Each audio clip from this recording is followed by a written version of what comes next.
Federation journalist association తరఫున కొన్ని డిమాండ్లతో relay దీక్షలు చేపట్టినాం. యాక్చువల్ గా రిలే దీక్షల కంటే ముందు గత ఎమ్మెల్యే శ్రీనివాస్ రెడ్డి గారిని కలిసినాం. 2 సంవత్సరాల నుంచి కూడా జర్నలిస్టులను మభ్యపెడుతూ కాలయాపన చేస్తూ ఒకటే మాట చెప్తున్నాడు. ఎన్నికల ముందేమో 250 గజాలు ఇస్తాం మేము ఎన్నికల ముందర, గట్టెక్కినాక ఇప్పుడు మళ్ళా మాట మార్చి జర్నలిస్టులు ఒక్కరే ఉన్నారా అనే మాట మాట్లాడుతున్నాడు. అన్న మాజీ మంత్రి శ్రీనివాస్ గౌడ్ అన్న గారు ఈరోజు మద్దతు తెలిపినందుకు వాళ్ళకి ధన్యవాదాలు తెలుపుతున్నాం.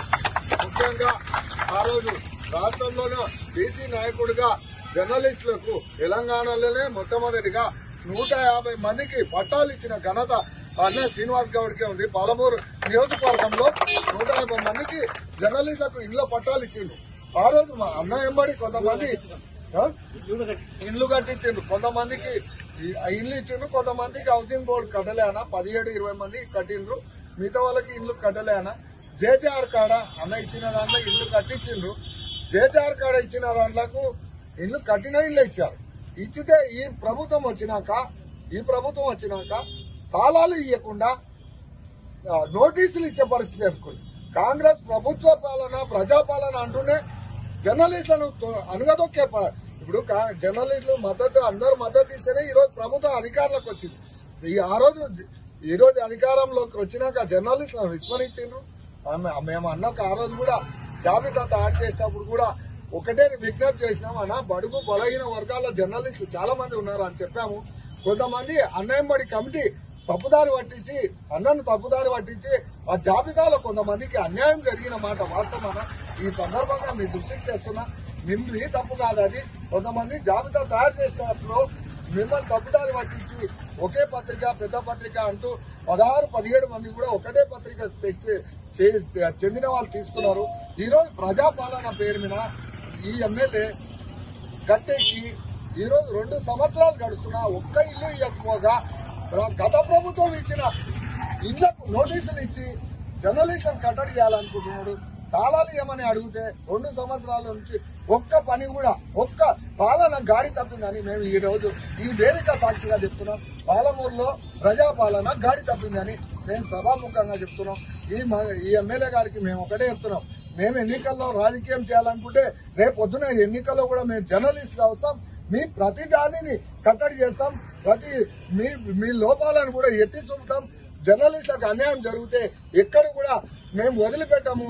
బహిరంగ చర్చకు సిద్ధం అని అడుగుతున్నాం. మేము బహిరంగ నీవు వచ్చి 2 సంవత్సరాల్లో ఏం పాలన చేసినావో బహిరంగ చర్చకు మేము సిద్ధం.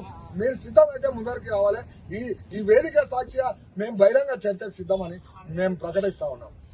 అన్న మద్దతు తెలిపిన దానికి వచ్చినందుకు ధన్యవాదాలు తెలుపుతున్నా. రాష్ట్ర తెలంగాణ వర్కింగ్ జర్నలిస్ట్ ఫెడరేషన్ రాష్ట్ర ఉపాధ్యక్షుడు మొత్తం రాష్ట్రంలోనే 5-6 వేల 4 కొత్త నగరాలు సృష్టించింది. మౌనార్ పాలమూరు అంటున్న ఊరు అది పట్టణంగా మార్చిన ఘనత కూడా అన్నకే దక్కింది. వాటి లోటుపాటు జరిగి అన్న దృష్టిలో ఇటీవల మొన్ననే ఒక జర్నలిస్ట్ వాసన నరసింహ చనిపోతే కూడా వచ్చింది. 4 జర్నలిస్టులు చనిపోయింది. పట్టాలు ఉన్నాయి. పట్టాలు వాళ్ళందరికీ కూడా పట్టాలు ఇచ్చింది. కానీ రెవెన్యూ అధికారులు ప్రస్తుత ఎమ్మెల్యే ఎట్టి బస్సులో పట్టాలు అనేక సార్లు చర్చలు జరిగినప్పుడు కూడా దాని గురించి పాత నేను పట్టించుకోనని చెప్తూనే మళ్లీ నోటీసులు ఇచ్చి జర్నలిస్టులను అందరినీ అయోమయ పరిస్థితులు పెట్టేసే పరిస్థితి నియోజకవర్గంలో జర్నలిస్టుల ఒక్కరి సమస్యనే కాదు, ఇది ప్రజల సమస్య కూడా. ప్రజలు కూడా ఇబ్బంది పడుతున్నారు. మీ దృష్టికి తేవాల్సిన బాధ్యత మానవులు. వీటన్నిటినీ ఖచ్చితంగా మీరు ఇచ్చిండ్రు. 5,000 ఇళ్లకు పైబడి ఇచ్చారు. ఇంకా మౌలాలిగుట్టలో 600-700 ఇళ్లు ఉన్నాయి. అదంతా గందరగోళం చేసే పరిస్థితుల్లో ఉన్నారు. జర్నలిస్టులకు కూడా చనిపోతే కూడా ఇల్లు ఇస్తలేదంటే పరిస్థితి అర్థం చేసుకొని మీరు జర్నలిస్టులకు ఖచ్చితంగా భవిష్యత్తులో కూడా ఇప్పుడు ఆ ఇంటి తాళాలు మౌలాలిగుట్టలో కేవలం తాళం చేయాలి ఇస్తే సరిపోతుంది. కొత్తగా కట్టియాల్సింది ఏం లేదు అన్న మొన్ననే చెప్పింది. వాళ్ళేం కొత్తగా బిల్డింగ్లు పెట్టాల్సిన అవసరం లేదు, తలుపులు పెట్టాల్సిన అవసరం లేదు, అన్ని ఉన్నాయి. తాళంచే ఇస్తే ఆ తాళంచే వేయడానికే వాళ్ళ చేతులు రావట్లేదు. ఖచ్చితంగా మీ సపోర్టు మీరు ఖచ్చితంగా ఉండి జర్నలిస్టుల తరఫున మద్దతు తెలపాలని కోరుకుంటున్నాం.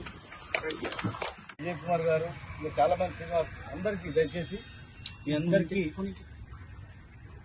సంపూర్ణమైన మద్దతు తెలుపుతూ నాతో పాటు ముడా మాజీ చైర్మన్ గారు వచ్చారు, శివరాజ్ గారు, శ్రీనివాస్ గారు, రాములు గారు, సత్యమేధ గారు, చాలా మంది మా మిత్రులందరూ కూడా శివరాజ్ గారు, రమేష్ అందరూ రావడం జరిగింది. మీరు చేస్తున్నటువంటి దీక్ష న్యాయమైనటువంటి దీక్ష. మీకు చాలా మందికి జర్నలిస్టులకు ఇల్లు ఇచ్చినాం. మౌలాలిగుట్ట దగ్గర అలాట్మెంట్ లెటర్ కూడా ఇచ్చినాం. ఈ రాష్ట్రంలోనే జర్నలిస్టులకు ఇల్లు కట్టింది మొట్టమొదటి ఈ రాష్ట్రంలోనే మహబూబ్ నగర్ లో బ్రహ్మాండంగా ఇల్లు కట్టుకొని హ్యాపీగా ఉన్నారు. కొందరు గుర్తుపెట్టుకున్నారు, కొందరు మర్చిపోయారు. గుర్తుపెట్టుకున్నా గుర్తుపెట్టుకుపోయినా నా బాధ్యతగా ఇల్లు కట్టించిన, నా బాధ్యతగా జర్నలిస్టులకు ఇచ్చిన. మిగిలిన పోయిన వాళ్ళకు కూడా ఎలక్షన్ కూడా అయిన తర్వాత ప్రతి ఒక్క జర్నలిస్టు కిరాయింట్లో ఉండొద్దు, మా జిల్లాలో ఉన్న జర్నలిస్టులు సొంత ఇంట్లో ఉండేటట్టు చేస్తా అని చెప్పి కూడా మీకు మాట ఇచ్చిన. ఒక 10-20% మిగిలిపోయింది, వాళ్ళకు కూడా ఇస్తా అని చెప్పి మాట ఇచ్చిన. కానీ మరి కాంగ్రెస్ ప్రభుత్వం రావడం జరిగింది. ఇల్లు ఖాళీగా ఉన్నాయి, ఇస్తారనుకున్నాం. విచిత్రం ఏంటంటే వాళ్ళు డ్యూటీపల్లిలో ఇల్లు కట్టేటప్పుడు కొంతమంది రాజకీయ నాయకులు అడ్డుకున్నారు, ఇక్కడ కట్టొద్దని. వీరన్నపేటలో అడ్డుకున్నారు, కిష్టన్పల్లి కడుతుంటే అడ్డుకున్నారు, మౌలాలిగుట్ట దగ్గర అడ్డంకు తెచ్చి. అయినా ఇల్లు కట్టిన ఒక జర్నలిస్టులే కాదు, ఈ రాష్ట్రంలో పేద ఎస్సీ ఎస్టీలకు, పేద కులాలకు, రజకులకు, నాయ బ్రాహ్మణులకు, ఇట్లా వృత్తి కులాలకు, ప్లస్ అగ్రవర్గాలు ఉంటుంటే పేద వాళ్ళకు కూడా అందరికి కూడా ఇల్లు ఇచ్చినాం. ఇంకా చాలా ల్యాండ్ ఉంది. నెక్స్ట్ ఇయర్ అందరికీ ప్రతి ఒక్క కర్షకునికి ఇద్దాం, ప్రతి ఒక్క కార్మికునికి అందరికీ చేద్దాం, జర్నలిస్టులకు 100% చేద్దాం. మీ దృష్టి ప్రతిపక్ష పాత్ర పోషించాలా, ఎవరు తప్పు చేస్తే వాళ్ళు ఎంబడి అడగాల. మీరు ఇల్లు కిరాయిలో ఉండి ఇబ్బందులు ఉండొద్దని చెప్పిన 80% వరకు అందరు కూడా ఇచ్చిన. ఇలా నేను జర్నలిస్టు కూడా దయచేసి విజ్ఞప్తి చేస్తా ఉన్నా, కట్టిన ఎవరే గాని ఒక 150 గజాల ఇండ్లలో కోటీశ్వరుడు పోయి ఉన్నాడు ఎవడు. అన్నదమ్ములు 5-6 మంది ఉంటే ఒకరికి ఇల్లు ఉండొచ్చు, ఇంకొకరికి ఇల్లు లేకపోతే ఉంటాడు. వాడు కొడుకుకి ఉండొచ్చు, బిడ్డకు ఉండొచ్చు, ఎవరికొరకు 100 కోట్లు ఉన్నాడో లేదా కోటీశ్వరుడు వచ్చి ఆ